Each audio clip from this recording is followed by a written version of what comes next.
အားလုံးပဲမင်္ဂလာပါဆရာတို့ Click Top Engineering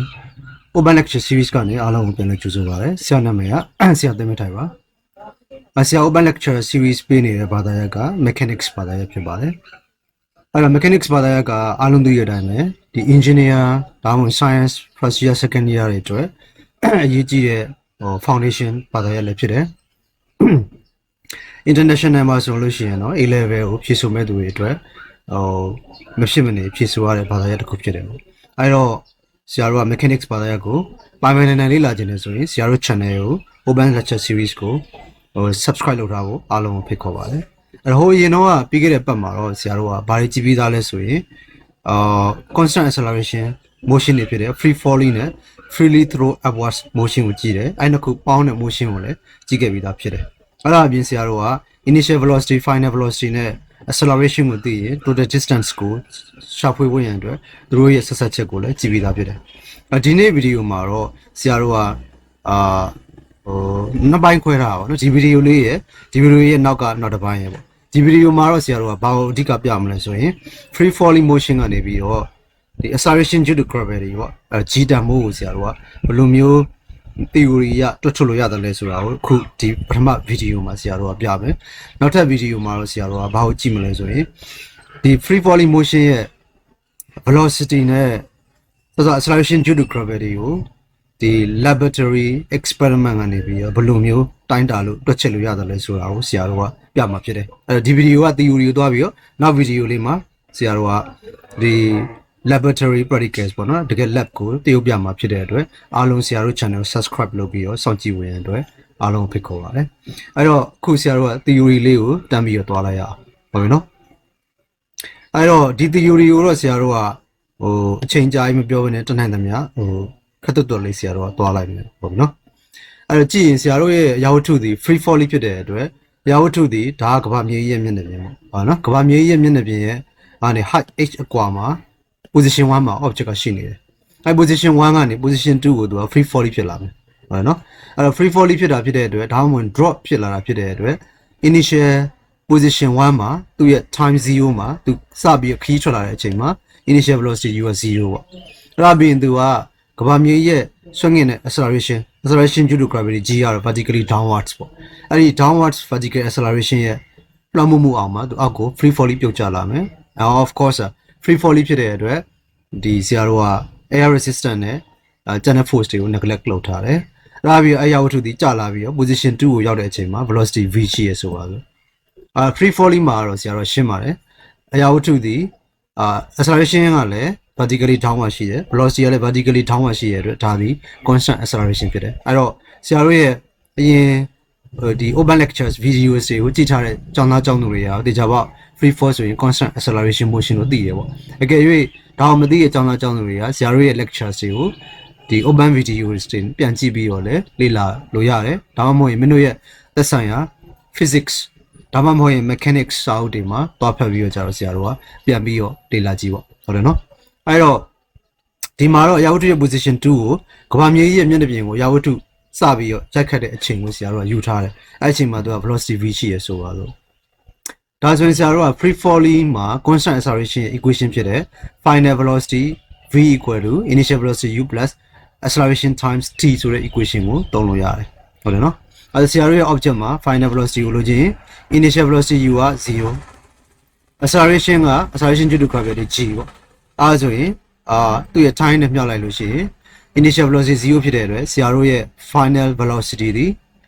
v equals to gt ဆိုပြီးတော့ရမယ်ဟုတ်ပြီနော်အဲ့တော့ဆရာတို့ရဲ့ final velocity v is equal to gt ကိုဆရာတို့ကနောက်မှာသုံးမှာဖြစ်တဲ့အတွက်မင်းတို့စိတ်ထဲမှာမှတ်ထားမယ်ဟုတ်ပြီနော်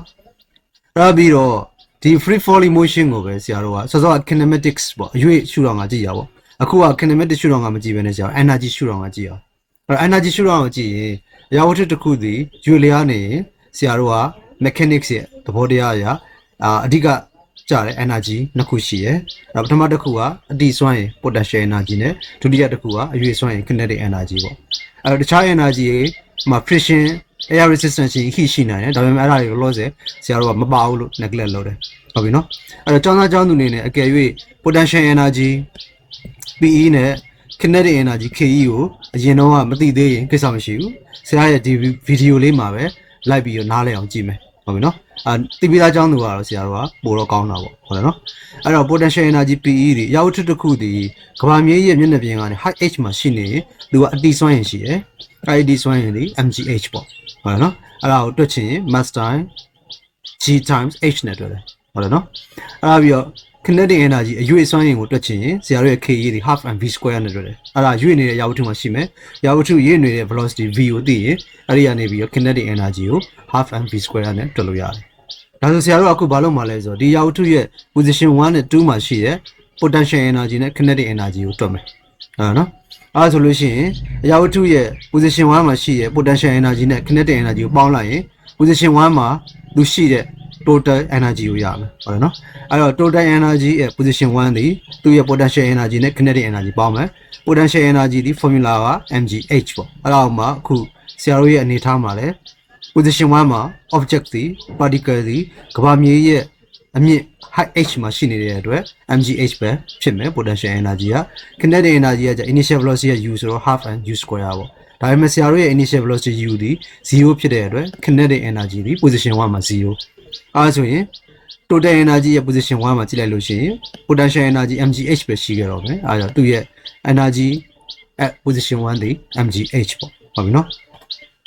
အဲ့ဒါပြီး position 2မှာရှိတဲ့ total energy ကိုကြည့်အောင်ဟုတ်ပြီနော်total energy at position 2ဒီ mgh h က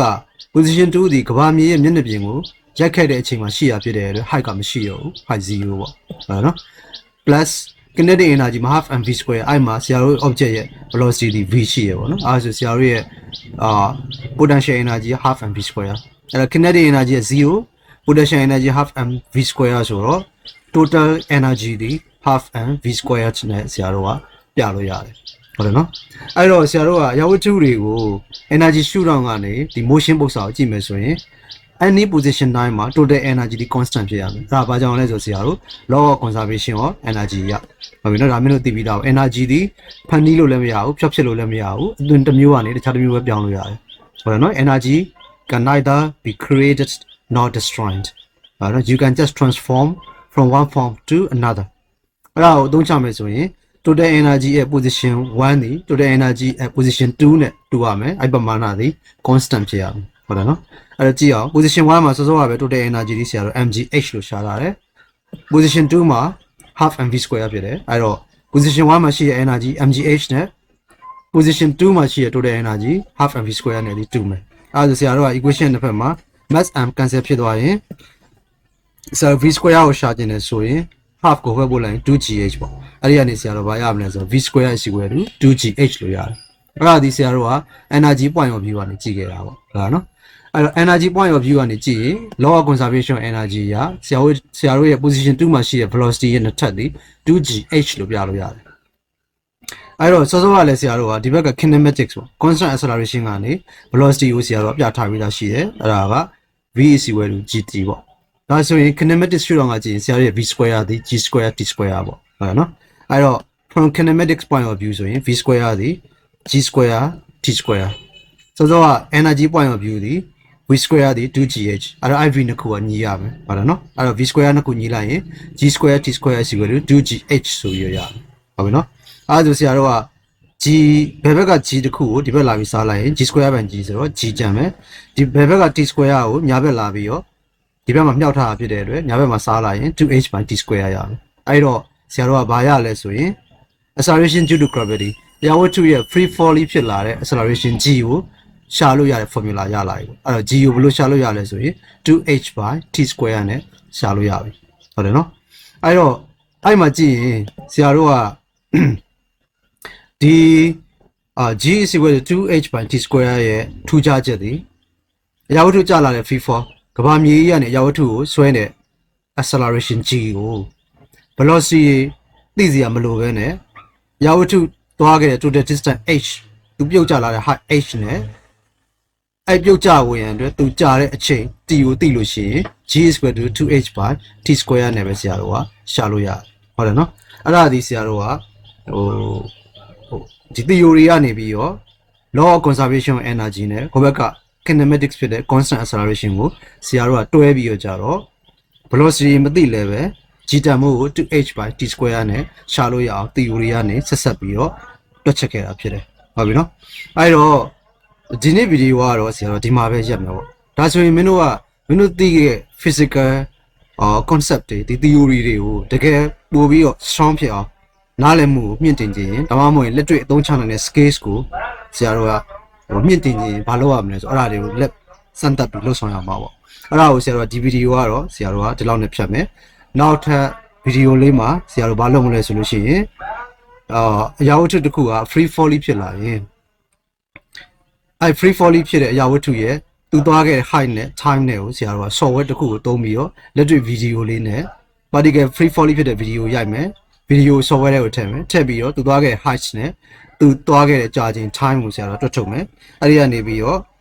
g is equal to 2h by t square formula ကနေလက်တွေ့ကနေပြီးတော့ g တန်မို့ acceleration due to gravity ကိုဆရာတို့ကတွက်ထုတ်သွားမှာဖြစ်တယ်ဒါဟာစိတ်ဝင်စားစရာကောင်းတယ်မင်းတို့အတွက်လည်းဘာကြည့်ကြည့်ရမလဲဆိုတော့မင်းတို့အခုကြည့်ခဲ့တဲ့ theory တွေကိုလက်တွေ့နဲ့တကယ် lab ပေါ့နော်ဆရာတို့က laboratory experiment တကယ်လုပ်ကြည့်ပြီးတော့ theory ကိုဆရာတို့ကခိုင်မာမာ